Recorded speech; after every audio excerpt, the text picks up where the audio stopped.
ഗുരുവായൂരമ്പലം ശ്രീവൈകുണ്ഠം, അവിടത്തെ ശംഖമാണെൻ്റെ കണ്ഠം.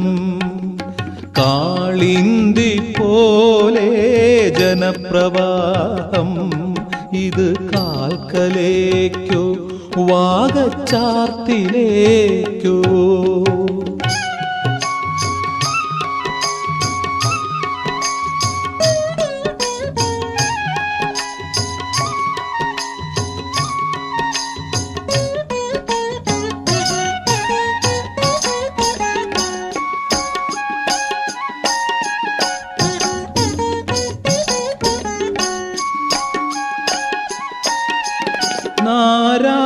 നാരായണീയത്തിൻ ദശകങ്ങൾ താണ്ടി നാമജപങ്ങളിൽ